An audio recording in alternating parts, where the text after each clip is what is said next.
సంగారెడ్డి మల్కాపూర్ చెరువులో అక్రమ కట్టడం కూల్చివేతలో తీవ్రంగా గాయపడి ప్రైవేట్ హాస్పిటల్లో చికిత్స పొందుతున్న హోంగార్డ్ గోపాల్ను సంగారెడ్డి ఎమ్మెల్యే చింత ప్రభాకర్తో కలిసి మాజీ మంత్రి హరీష్ రావు పరామర్శించారు. తలకు దెబ్బ తగిలి మాట పడిపోయింది అని పూర్తిగా మాటలు రావడానికి 4 నెలలపాటు స్పీచ్ థెరపీ అందించాలని డాక్టర్లు మాజీ మంత్రి హరీష్ రావుకు తెలిపారు. ప్రమాదకరమైన డిటోనేటర్లతో పేలుళ్లు చేసినప్పుడు కనీస జాగ్రత్తలు పాటించకపోవడం వల్లే గోపాల్ ప్రమాదానికి గురి అయ్యారు కుటుంబ సభ్యులు తెలిపారు. ఈ ప్రమాదానికి ప్రభుత్వ నిర్లక్ష్యమే కారణం. ప్రభుత్వం తప్పించుకునే ప్రయత్నం చేయకుండా గోపాల్ కుటుంబాన్ని ఆదుకోవాలని మాజీ మంత్రి హరీష్ రావు డిమాండ్ చేశారు. గోపాల్కి పూర్తిగా నయమయ్యేంతవరకు ప్రభుత్వమే వైద్య ఖర్చులు భరించాలని, అలాగే గోపాల్కి పెండింగ్లో ఉన్న వేతనాలను వెంటనే విడుదల చేయాలని మాజీ మంత్రి హరీష్ రావు డిమాండ్ చేశారు. హరీష్ రావుతో పాటు మాజీ ఎమ్మెల్యే పెద్ది సుదర్శన్ రెడ్డి, మాజీ ఎమ్మెల్సీ కర్నె ప్రభాకర్, ఎర్రోళ్ల శ్రీనివాస్, కొత్తకాపు శ్రీధర్ రెడ్డి తదితరులు ఉన్నారు.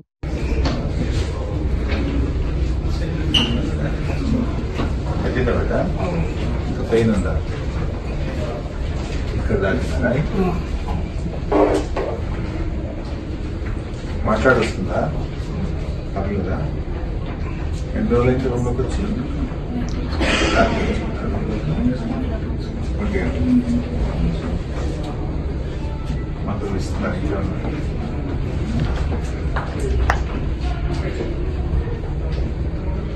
అక్కడ నిలబట్టే రాయొచ్చు తాకిందా?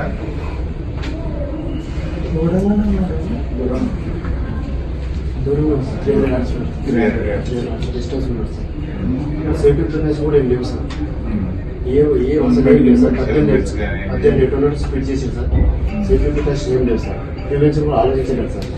ఎంఆర్ఓ మేడం అంటుందంటే కావాలి అదే ఒక లేబర్కు సారసిత లేబర్కు తగిలింది కాబట్టి నా రెస్పాన్సిబిలిటీ మేము కామని చెప్పేస్తున్నాం సార్.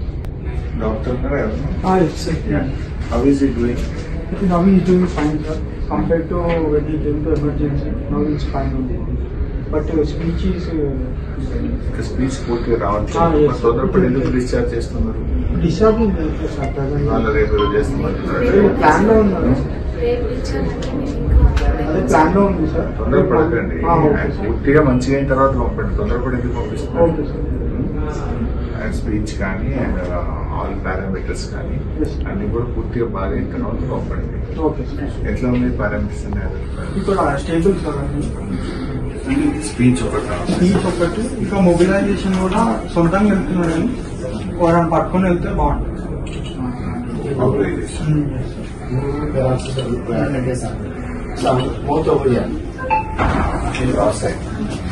ఇక్కడ నుంచి మూడు కంప్లీట్ కదా డ్యామేజ్ చేస్తాం. క్రాక్ వచ్చేస్తాం మొత్తం.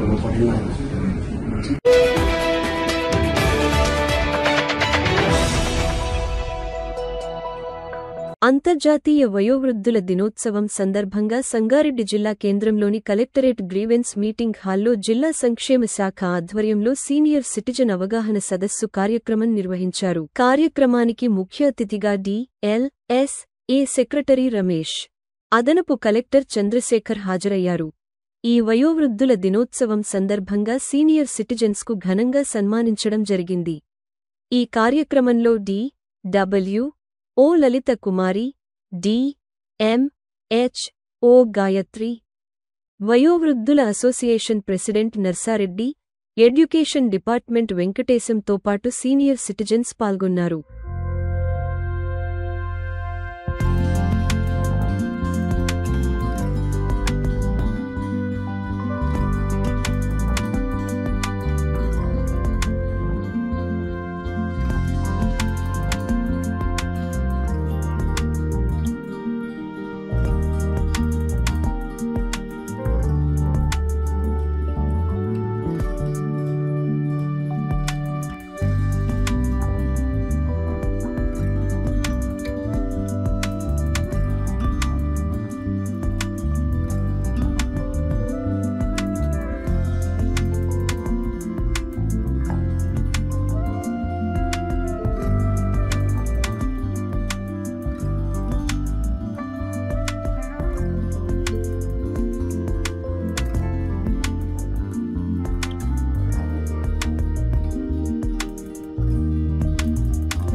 వయోవృద్ధులో ప్రతి ఒక్కరికి కూడా మాతృ దినోత్సవం ఉంది, తర్వాత ఫాదర్స్ డే ఉంది, ఇట్లా చిల్డ్రన్స్ డే ఉంది. అట్లాగే వయోవృద్ధుల దినోత్సవం అనేది కూడా ఉండాలి అనే ఉద్దేశంతో అని అంటే బహుశా పెట్టుని కావచ్చు. కానీ ఈ దినోత్సవం సందర్భంగా మనం ఒకటి ముఖ్యంగా మనకు గుర్తుకొచ్చేది కానీ లేకపోతే మనం గుర్తుంచుకోవాల్సింది ఏంటి అని అంటే, మనం కూడా ఎప్పుడో ఒకప్పుడు కూడా ఆ దశలోకి వెళ్తాం మనం. అంటే ఆ దశలో మీరున్నారు, మీ దశలోకి మేము రాబోయే రోజులు ఇంకొన్ని రోజులు మీ దగ్గరికి వచ్చేస్తాం, అంతే తేడా. అయితే సమాజంలో మనకు ప్రతి ఒక్కరికి అంటే పుట్టినప్పటి నుంచి కూడా మరణించేంత వరకు కూడా వివిధ దశల్లో మనం అందరం కూడా ఉన్నప్పటికీ మనము జీవించే హక్కు, సో ఒక డిగ్నిటీగా జీవించాలి అనేది ఒక హక్కు మనకి రాజ్యాంగం మనకు కల్పించింది. అందుకనే ఈ సంవత్సరం మీరు థీమ్ చూసినట్టయితే ఏజింగ్ విత్ డిగ్నిటీ, అదొక డిగ్నిఫైడ్గా మనము దాన్ని జీవించాలి అనేది ఈ సంవత్సరం యొక్క థీమ్. సో అది జీవించాలంటే మనకి ఏముండాలి? సో ఒక సరైనటువంటి అంటే మనం నివాసం ఉండడానికి సరైనటువంటి సదుపాయాలు ఉండాలి, మన యొక్క ఆర్థికమైనటువంటి భద్రత ఉండాలి, అట్లాగే మన ఆరోగ్యపరమైనటువంటి భద్రత ఉండాలి. తర్వాత సమాజంలో మనకంటూ ఒక డిగ్నిఫైడ్ వేలో మనకి గుర్తించాలి. అట్లాగే మన యొక్క కుటుంబంలో మనకు ఉన్నటువంటి ఏదైతే మనకు అవకాశాలు ఉన్నాయో కుటుంబంలో ఉన్నటువంటి మనకి ఏదైతే గౌరవం ఉందో కుటుంబంలో కూడా గౌరవం పొందాలనే ఒక డిగ్నిటీ ఉండాలి. సో ఇది మేజర్గా మనకు ప్రధానంగా ఉన్నటువంటి అంశాలు. అయితే భారతదేశంలో చూసినట్టయితే మన మొన్న జరిగినటువంటి ఒక రీసెంట్ సర్వే హిందూ పేపర్లో చూస్తే 2041 నాటికి మన భారతదేశంలో వయోవృద్ధులు అంటే వృద్ధుల యొక్క సంఖ్య ఆల్మోస్ట్ 40% పెరుగుతుందని చెప్పి ఒక అంచనా వేశారు. అదే 2060 నాటికి 50% అవుతుందని చెప్పి అంచనా వేస్తున్నారు. ఎందుకంటే మనకి పాపులేషన్ అంతకుముందు మన పిల్లలు అంటే మీరందరూ కూడా 3-4 కంటే ఎక్కువ పిల్లల్ని కనేవాళ్ళు. ఇప్పుడు అంతా వచ్చేసరికి 1-2 అంటే అయిపోయారు. సో జపాన్లో అయితే అంతకన్నా లేదు. జపాన్లో అయితే పెళ్లి కూడా చేసుకోవట్లేదు, మీ అందరికి తెలుసుకోవట్లేదు. సో దానివల్ల ఏమవుతుంది అని అంటే వృద్ధుల యొక్క జనాభా పెరుగుతూ ఉంది. సో దానికి తగ్గట్టుగా ప్రభుత్వం కూడా ఆ దృష్టి కేంద్రీకరించింది. ప్రభుత్వం దీని యొక్క వీళ్ళ యొక్క ప్రమాణాలను ఎలాగ మెరుగుపరచాలి, వారి యొక్క జీవన విధానాన్ని ఎలా సులభతరం చేయాలనే విషయంలో అనేక రకమైనటువంటి స్కీమ్స్ తీసుకువస్తూ ఉన్నది. అందులో భాగమే 2007 సంవత్సరంలో మనకి ఇచ్చినటువంటి వయోవృద్ధుల పోషణ చట్టం. సో ఈ చట్టం ద్వారా చాలా మందికి లబ్ధి చేకూరుతున్నది. సో ఎవరైతే దాన్ని అప్రోచ్ అవుతున్నారో మీ అందరికీ కూడా తెలుసు. బట్ ఇంకా దీంట్లో అవేర్నెస్ క్రియేట్ చేయాల్సిన అవసరం ఉంది. సో ఎంతైనా ఉంది. దానికి సంబంధించినటువంటి కేసుల పరిష్కారం కూడా త్వరితగతిగా చేయాలి. కొన్ని కేసెస్ ఒక మోర్ దాన్ 6 months అవుతా ఉన్నాయి ఆర్డీఓ దగ్గర. ఆర్డీఓ వేరే కాలంలో బిజీ ఉండడం వల్ల కూడా నోటీసులు ఇచ్చి ఆ రోజు ఒక వేరే కొడుకు కానీ పిల్లలు కానీ రాకపోవడం కారణంగా ఈ ప్రొసీజర్ ల్యాప్సెస్ వల్ల కూడా డిలే అవుతుంది. సో దాన్ని కొంచెం స్పీడప్ చేయడానికి కూడా చర్య తీసుకోవడం జరుగుతుంది.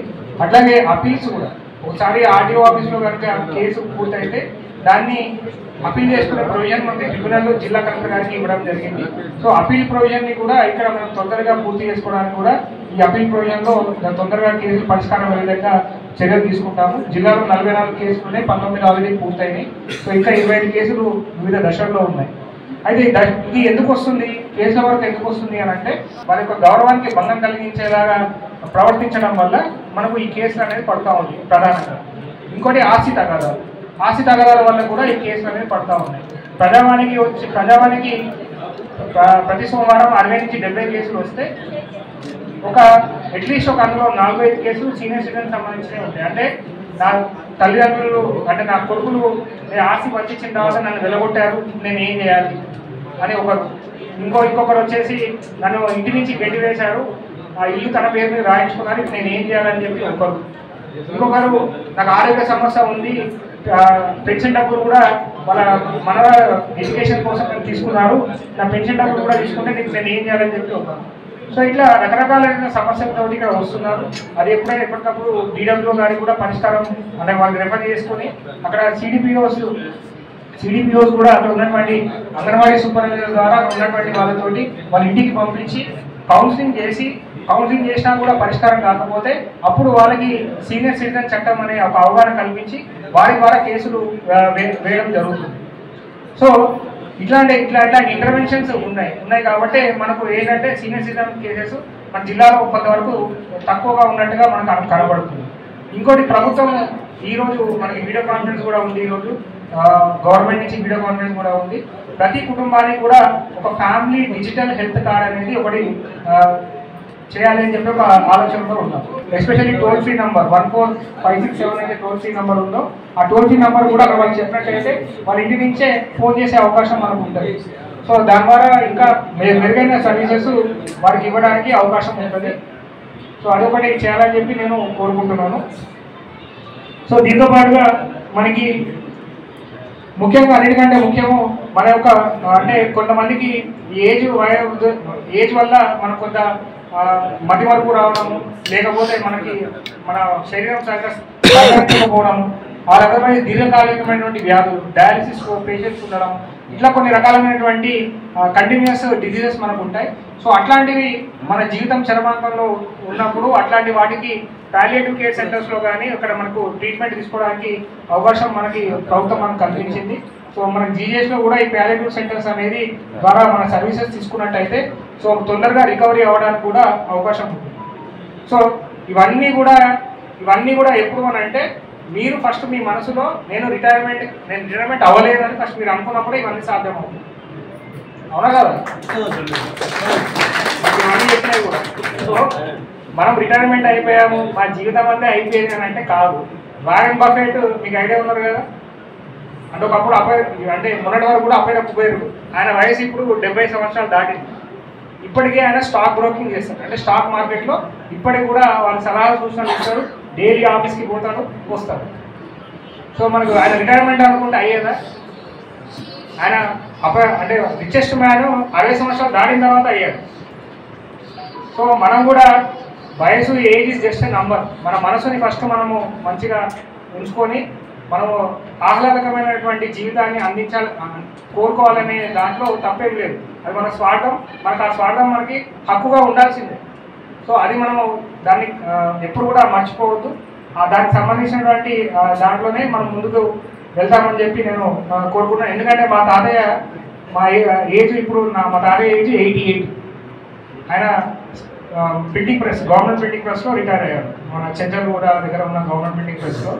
ఆయన ఏజ్ ఆఫ్ 70 వరకు ఆయన రన్నింగ్ బస్ ఎక్కి దిగేవాడు 70లో కూడా. సో నేను చూసి నాకే రా తాత మీరెట్లా రన్నింగ్ బస్ ఎక్కి దిగుతారు అని అంటే అది నాకు అలవాటు అయిపోయింది. ప్రెస్కి వెళ్ళేటప్పుడు అలా మాకు రన్నింగ్ బస్సు ఎక్కి దిగడం అలవాటు అయిపోయింది. సో ఇప్పుడు కీళ్ళ నొప్పులు ఉండడం వల్ల నేను ఇక్కడ దిగలేకపోతున్నాను అని చెప్పేసి అప్పుడు వదిలేశాను అన్నమాట. అంటే చురుకుదనం అనేది మన మనసులో ఉంటుంది తప్ప శరీరానికి లేదు అనేది మా తాతయ్య ఒక ఉదాహరణ. అది మీకు చెప్పాలని చెప్పి నేను అనుకుంటూ ఈ యొక్క వయోవృద్ధుల దినోత్సవానికి నన్ను ఆహ్వానించి మీరందరూ కూడా ఈ యొక్క సందేశాన్ని ఇవ్వడానికి నాకు అవకాశం ఇచ్చినందుకు పేరున నేను మీ అందరికీ కూడా కృతజ్ఞతలు తెలుపుకుంటాను. అడ్మినిస్ట్రేషన్ సంగారెడ్డి వారికి ప్లస్ జిల్లాలో ఉన్నటువంటి అత్యంత అనుభవజ్ఞులైన మీ అందరికీ కూడా నా తరఫున నమస్సుమాంజలి. వీరందరూ వేదికన్నటువంటి పెద్దలందరూ మాట్లాడిన తర్వాత చివరి వక్తగా నాకు మాట్లాడేసింది ఏమీ ఉండదు. ఎందుకనంటే almost each one of them already అన్నీ కూడా ఆ విషయాలన్నీ కూడా చెప్పేశారు. కానీ ఏదో ఒకటి చెప్పాలి కాబట్టి నా అనుభవంలో నేను కాబోయే సీనియర్ సిటిజన్ అని అనుకుంటూ కదా, ఆల్వేస్ కదా, I'm in queue, you're already arrived అనమాట కదా. అందుకని నేను రీసెంట్గా ఒక కథ చదివాను. ఆ కథ నుంచి నేను నేర్చుకుంది ఏంది నాయన అనేది మీకు చెప్పుకుంటూ ఇది నేను నేర్చుకున్నటువంటి ఒక అనుభవం అనమాట. ఒక కథ నేను ఏ విధంగా ఉండాలి సీజన్లో ప్రచురితమైనటువంటి ఒక కథ. ఇద్దరు వ్యక్తుల గురించి, ఇద్దరు రిటైర్ అయిపోయిన వ్యక్తుల గురించి, ఇద్దరు ప్రాణ స్నేహితుల గురించి కథ అనమాట. ఆయన మరి మనకు మంచిగా ఉంటుంది కాబట్టి రామయ్య ఎల్లయ్య అని మాట్లాడుతున్నారు. ఇప్పుడు రామయ్య గారు ఎల్లయ్య గారు ఇద్దరు రిటైర్ అయిపోయారు. ఇద్దరికి వారి కుటుంబం అంటే కొడుకులు కూతుర్లు వారి భార్య వారి భార్యలు ఉన్నారు, మంచిగా ఉంటున్నారు. రామయ్య గారు ఏం చేశారనంటే ఇక మనందరం చేసే పనే మీరు చేసిండొచ్చు చాలామంది, నేను కూడా చేయవచ్చేమో.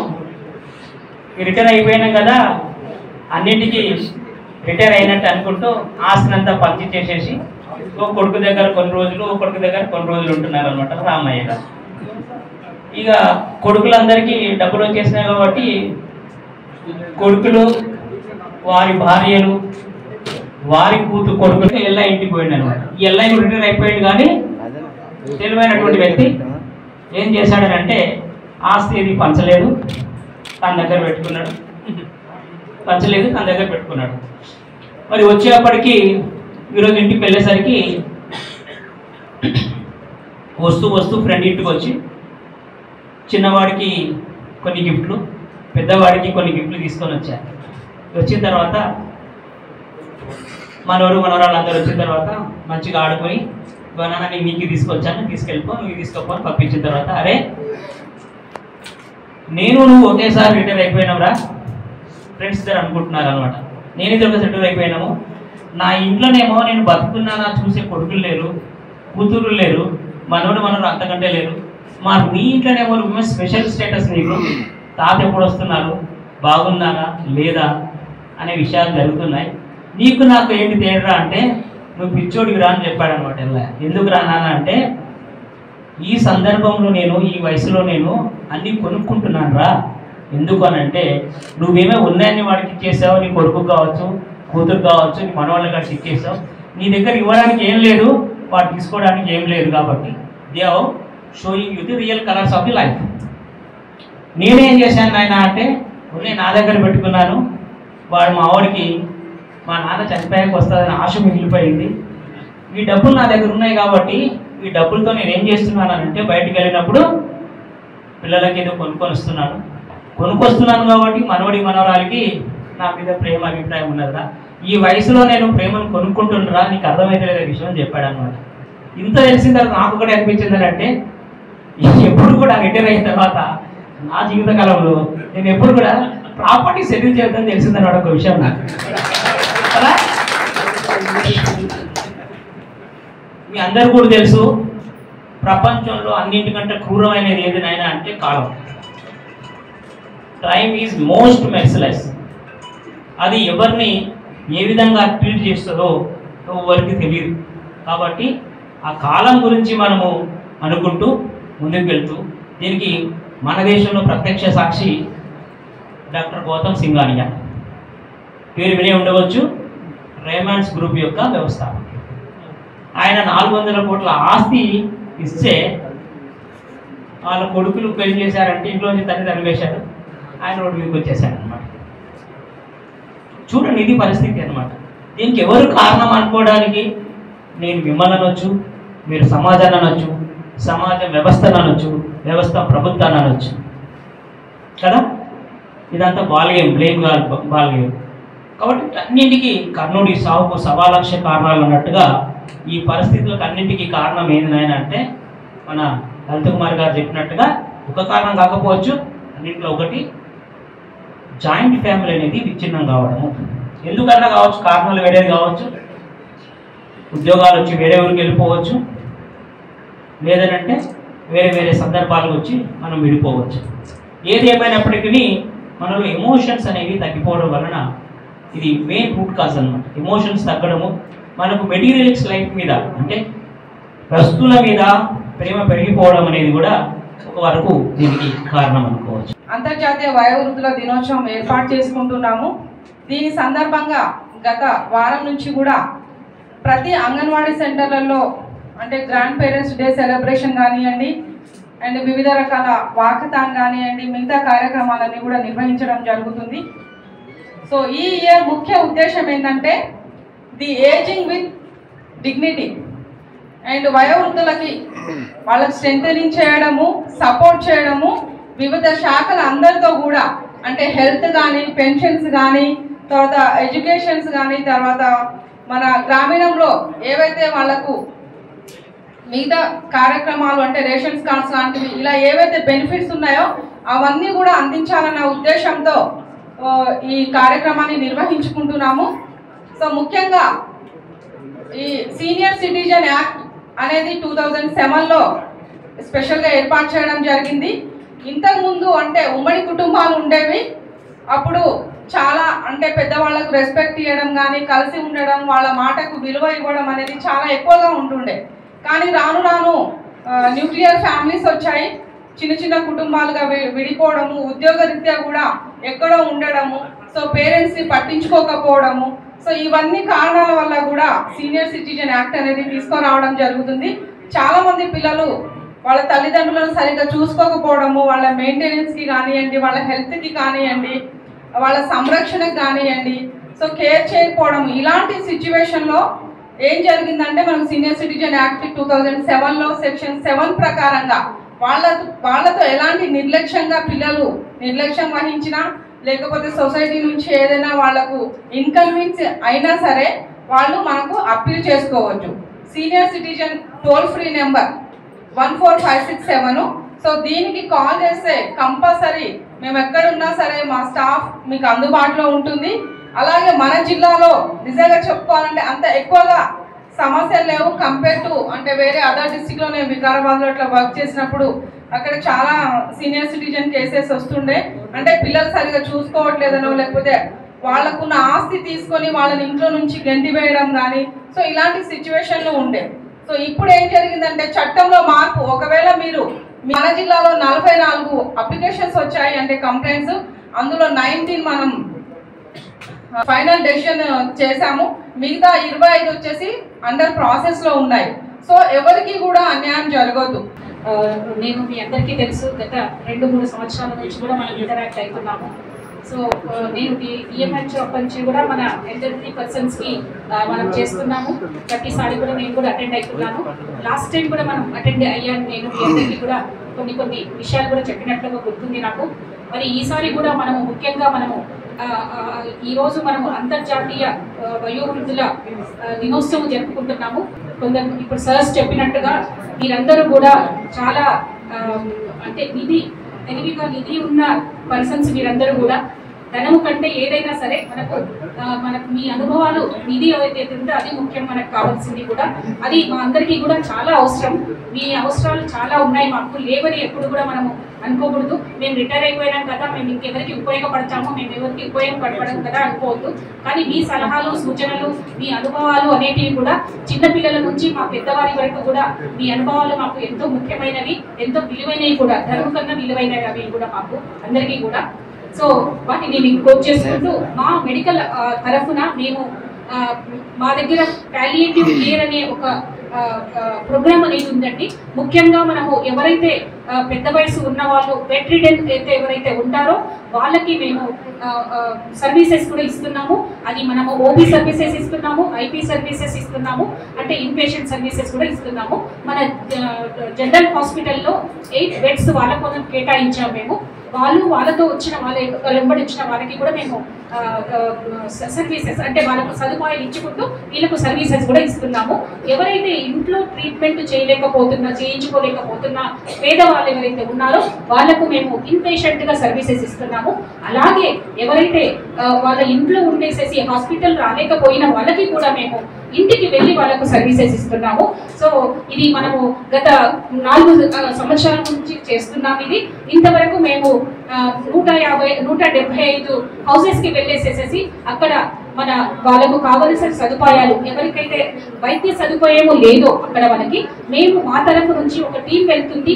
ఆ టీంలో డాక్టర్ ఉంటారు, సిస్టర్ ఉంటారు, ఫిజియోథెరపిస్ట్ కూడా ఉంటారు. వాళ్ళకు అవసరమైతే అక్కడ ఫిజియోథెరపీ కూడా ఆ ఇంటి వాళ్ళకి ఎవరైతే ఆరోగ్యం గురించి వాళ్ళతో ఉంటున్నారో, వాళ్ళకి అటెండెంట్గా ఉంటున్నారో వాళ్ళ ఇంట్లో వాళ్ళకు కూడా మేము నేర్పించేసేసి ఇది మీరు ఈరోజు మేము అంటే కొన్ని 2-3 సార్లు వాళ్ళ ఇంటికి విజిట్ చేస్తాము. విజిట్ చేసి నేర్పించిన తర్వాత మళ్ళీ ప్రతి మంత్ వాళ్ళ ఇంటికి వెళ్ళేసేసేసి అవి జరుగుతున్నాయా లేదా, ఎలా ఉంది, ఏదైనా ఇంప్రూవ్మెంట్ ఉందా లేదా అని కూడా మేము చూస్తున్నాము.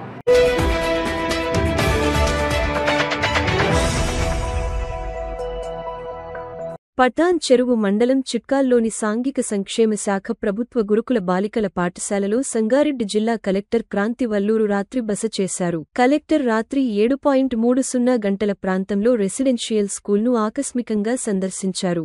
విద్యార్థుల స్టడీ అవర్స్ కొనసాగుతుండడాన్ని గమనించి వారికి అందిస్తున్న భోజన, వసతి సదుపాయాలు, విద్యా బోధన, రోజువారీ దినచర్య, మెనూ వంటి అంశాలను పాఠశాల ప్రిన్సిపాల్ కల్పనను అడిగి తెలుసుకున్నారు. విద్యార్థుల గదులను సందర్శించి వారు చేస్తున్న అధ్యయనం, అందుకు అందుతున్న వసతులు వంటి వివరాలను సమీక్షించారు. 10వ తరగతి మరియు ఇంటర్ విద్యార్థులను పలు ప్రశ్నలు అడిగి వారి సామర్థ్యాన్ని పరిశీలించారు. విద్యార్థులకు అందించిన పాఠ్య పుస్తకాలు, నోట్ బుక్కులను పరిశీలించి వారు సరైన విధంగా చదువుతున్నారా అనే విషయంపై దృష్టిపెట్టారు.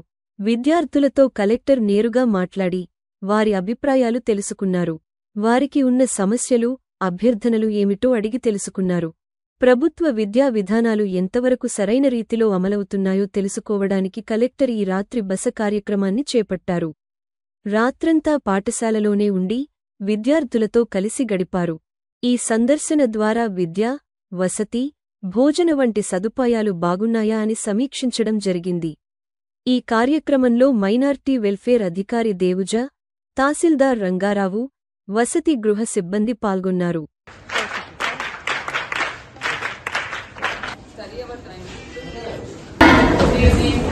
This is first BIPC now.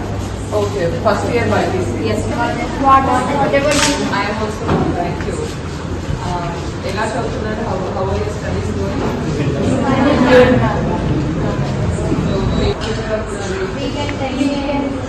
Weekend test. Yes, ma'am.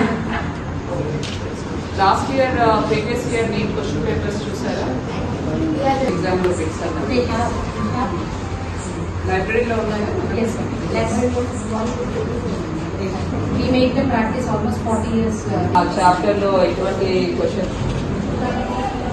Anything more you need or any infrastructure gaps or any issues? What you do all the labs?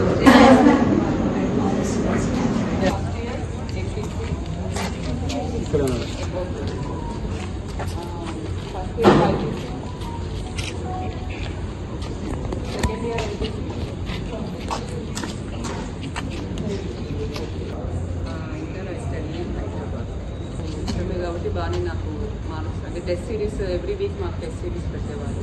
అవి చాలా అంటే జాగ్రత్తగా చదువుకొని టెస్ట్ సిరీస్ రాసేది. టెస్ట్ సిరీస్లో వచ్చిన మార్క్స్ కూడా అనలైజ్ చేసుకోవాలి కూడా చేయాలి. బికాజ్ నీట్, ఐఐటి, జేఈ ఇవన్నీ కూడా కాంపిటేటివ్ ఎగ్జామినేషన్స్.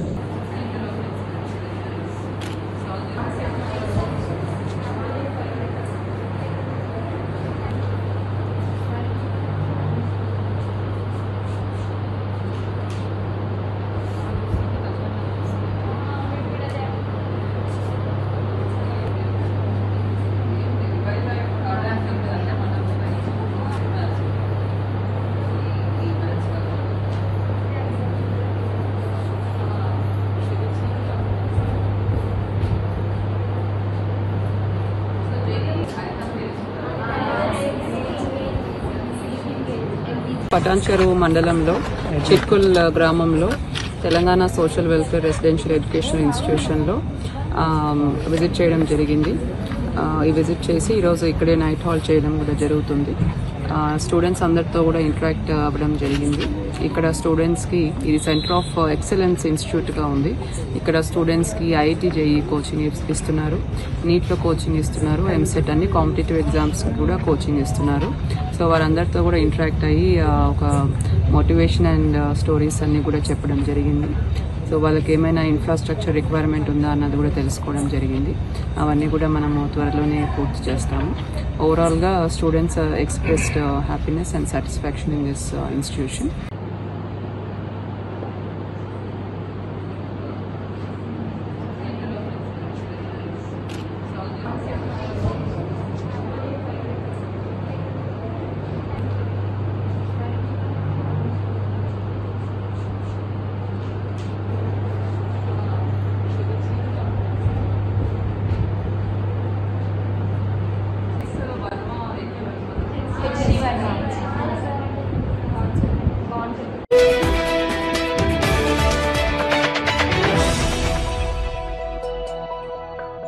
సంగారెడ్డి జిల్లా మునిపల్లి మండలం బుదెరలో ప్రభుత్వ జూనియర్ కళాశాల ఘనంగా స్వాగత సభ జరిగింది. ఈ కార్యక్రమానికి కళాశాల ప్రధానాచార్యులు శ్రీనివాస్ అధ్యక్షత వహించారు. వారు విద్యార్థులను మార్గదర్శనం చేస్తూ మీరు ప్రతిరోజు కళాశాలకు క్రమం తప్పకుండా రావాలి, ప్రణాళికలను తయారు చేసుకుని అలుపెరుగక చదవాలి. ఈ సంవత్సరం ఉత్తీర్ణత శాతం పెంచాలి. వీరందరూ మంచి మార్కులు తెచ్చుకొని మీ అమ్మానాన్నలకు మంచి మార్కుల బహుమతి అందజేయాలి. ప్రతి ఒక్కరూ ఏదో ఒక పనిచేసి వృద్ధిలోకి రావాలన్నారు. ఈ కార్యక్రమంలో గెజిటెడ్ అధ్యాపకుల సంఘం తెలంగాణ రాష్ట్ర ఆర్గనైజింగ్ సెక్రటరీ శ్రీముద్ద సిద్ధారెడ్డి మాట్లాడుతూ విద్యార్థులు చదువుతో పాటు సంస్కారం కూడా చాలా ముఖ్యం. సంస్కారంలోనే చదువు వస్తుంది. మన కళాశాలలో అనుభవం గల అధ్యాపకులు గలరు. ఈ కార్యక్రమంలో విద్యార్థులు ఉపన్యాసాలు, పాటలు, డాన్సులు మొదలగునవి అంశాలలో ఉత్సాహంగా పాల్గొని కార్యక్రమం విజయవంతం చేశారు. ఈ కార్యక్రమంలో L Sudhakar, K Maruthi, K Ambaiah, Vijayaprasad, Ramesh, Sanjay, Ravi, C H Ravi, Ramesh, Hitender మొదలగు పాల్గొన్నారు.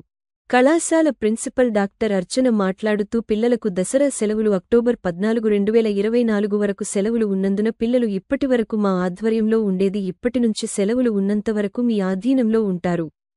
కాబట్టి వారికి సెలవుల తర్వాత పరీక్షలు ఉంటాయి. విద్యార్థుల తల్లిదండ్రులు ప్రతి 2వ శనివారము రాగలరని చెప్పినారు. కావున వారికి ఎలాంటి సెల్ ఫోన్లు, టీవీలు చూడడం గాని చేయనివ్వకుండా వారి వెంట బుక్స్ తీసుకొని వస్తున్నారు. కాబట్టి వారికి పరీక్షలు ఉన్నాయి. వాళ్లకు చదువుకునేలా తల్లిదండ్రులు సహకరించగలరని కోరుతున్నారు. ఈ కార్యక్రమంలో కళాశాల principal doctor A Archana, lecturer Madhavi madam మరియు తోటి లెక్చరర్స్, విద్యార్థుల తల్లిదండ్రులు పాల్గొన్నారు.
సంగారెడ్డి జిల్లా మునిపల్లి మండలం సాంఘిక సంక్షేమ గురుకుల మహిళ డిగ్రీ కళాశాల మరియు పిజి కళాశాలలో దసరా సెలవుల సందర్భంగా విద్యార్థుల తల్లిదండ్రులకు పిల్లలపైన అవగాహన సదస్సు నిర్వహించిన కళాశాల ప్రిన్సిపల్ డాక్టర్ ఏ అర్చన. కళాశాల ప్రిన్సిపల్ డాక్టర్ అర్చన మాట్లాడుతూ పిల్లలకు దసరా సెలవులు అక్టోబర్ 14, 2024 వరకు సెలవులు ఉన్నందున పిల్లలు ఇప్పటివరకు మా ఆధ్వర్యంలో ఉండేది. ఇప్పటినుంచి సెలవులు ఉన్నంతవరకు మీ ఆధీనంలో ఉంటారు. కాబట్టి వారికి సెలవుల తర్వాత పరీక్షలు ఉంటాయి. విద్యార్థుల తల్లిదండ్రులు ప్రతి 2వ శనివారము రాగలరని చెప్పినారు. కావున వారికి ఎలాంటి సెల్ ఫోన్లు టీవీలు చూడడం గాని చేయనివ్వకుండా వారి వెంట బుక్స్ తీసుకొని వస్తున్నారు. కాబట్టి వారికి పరీక్షలు ఉన్నాయి, వాళ్లకు చదువుకునేలా తల్లిదండ్రులు సహకరించగలరని కోరుతున్నారు. ఈ కార్యక్రమంలో కళాశాల principal doctor Archana, lecturer Madhavi madam మరియు తోటి లెక్చరర్స్, విద్యార్థుల తల్లిదండ్రులు పాల్గొన్నారు.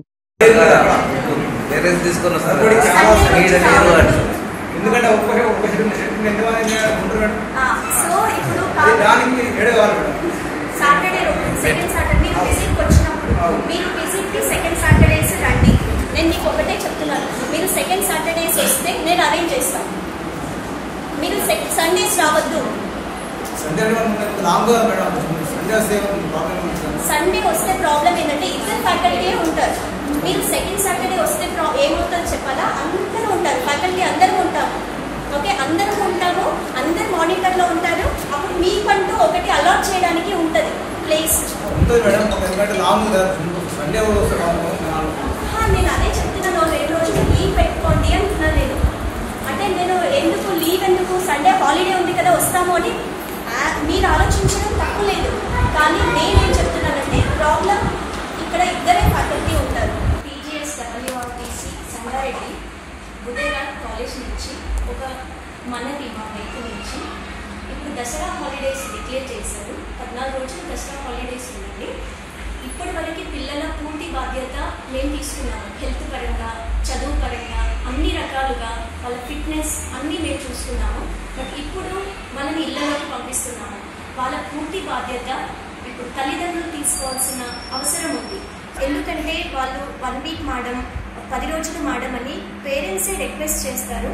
కానీ అట్లా జరగకుండా, ఎందుకంటే వాళ్ళు అకాడమిక్స్ పరంగా చాలా కోల్పోతారు. వాళ్ళు లేట్గా వస్తే వాళ్ళ అకాడమిక్స్ పరంగా చాలా కోల్పోతారు.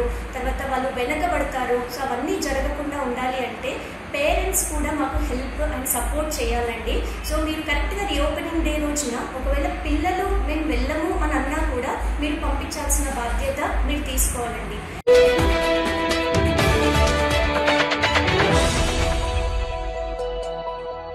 సంగారెడ్డి జిల్లా సదాశివపేట పట్టణంలోని జీనియస్ ఆఫ్ ఎక్సలెన్స్ స్కూల్లో మంగళవారం బతుకమ్మ పండుగ సంబరాలు ఘనంగా నిర్వహించారు. ఈ కార్యక్రమంలో మున్సిపల్ కమిషనర్ ఉమా ముఖ్య అతిథిగా హాజరై విద్యార్థులతో కోలాటాలు ఆడారు. ఈ సందర్భంగా మాట్లాడుతూ బతుకమ్మ పండుగ గొప్పదనం గురించి విద్యార్థులకు వివరించారు. బతుకమ్మ పండుగను తెలంగాణ రాష్ట్రంలో అత్యంత వైభవంగా నిర్వహిస్తారని అన్నారు. ఈ కార్యక్రమంలో పాఠశాల కరెస్పాండెంట్ రఘువర్ధన్ రెడ్డి, ప్రిన్సిపాల్ ప్రణీతరెడ్డి, ఉపాధ్యాయులు మరియు విద్యార్థులు పాల్గొన్నారు.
సంగారెడ్డి జిల్లా కేంద్రంలోని కొండాపూర్ మండలం మల్కాపూర్లోని సంయుక్త పాఠశాలలో పాఠశాల యాజమాన్యం ఆధ్వర్యంలో బతుకమ్మ పండుగ సంబరాలను విద్యార్థులు దాండియా ఆటపాటలతో అంగరంగ వైభవంగా నిర్వహించారు. ఈ సందర్భంగా పాఠశాల ప్రిన్సిపల్ సంతోష్ కుమార్ మాట్లాడుతూ తెలంగాణ సంస్కృతిలో భాగంగా అనాదిగా వస్తున్న బతుకమ్మ పండుగ వేడుకలను యాజమాన్యం ఉపాధ్యాయ బృందం తల్లిదండ్రులు విద్యార్థులు దాండియా ఆటతో బతుకమ్మ పాటలతో సంబరాలను ఘనంగా నిర్వహించుకోవడం జరిగిందని అన్నారు. విద్యార్థులు, వారి తల్లిదండ్రులు, ఉపాధ్యాయ బృందం పాఠశాల సిబ్బంది ఉత్సాహంగా బతుకమ్మ పాటలు పాడుతూ, దాండియా ఆడుతూ ఆనందోత్సవాలతో వేడుకలను జరుపుకున్నారని అన్నారు. చదువుతో పాటు విద్యార్థులలో సంస్కృతి సాంప్రదాయాలు పండుగ ప్రత్యేకతలు చిన్నతనం నుండే అవగాహన కల్పించాలనే ఉద్దేశంతో ఇలాంటి కార్యక్రమాలు నిర్వహిస్తామని ప్రిన్సిపల్ సంతోష్ కుమార్ తెలిపారు. అదేవిధంగా పాఠశాల యాజమాన్యం తరఫున అందరికీ బతుకమ్మ మరియు దసరా శుభాకాంక్షలు తెలియజేశారు. ఈ కార్యక్రమంలో సంయుక్త స్కూల్ చైర్మన్ కాశీ విశ్వనాథ్ గౌడ్, డైరెక్టర్లు Ritesh Goud, Tejas Goud, principal Santosh Kumar, vice principal Beena మరియు సంయుక్త పాఠశాల ఉపాధ్యాయ బృందం సిబ్బంది, విద్యార్థులు, తల్లిదండ్రులు పాల్గొన్నారు.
very good evening. Samyukta School wishes all the parents, children a very happy Dasara in advance to all the family of Samyukta. Every year we conduct, every year మేము ఇది Dandiya night అనేది జరుపుతూ ఉంటాము. ఈరోజు వర్షం బాగా పడుతూ ఉంది. ఈవెన్ దెన్ సమయ క్లోజ్ టు అరౌండ్ 3,500 పేరెంట్స్ వచ్చారండి. And then we are having a lovely time with the parents. And then ప్రతి పేరెంట్ కి పేరు పేరున ధన్యవాదాలు. And then we have 10 days of holidays for Dasara.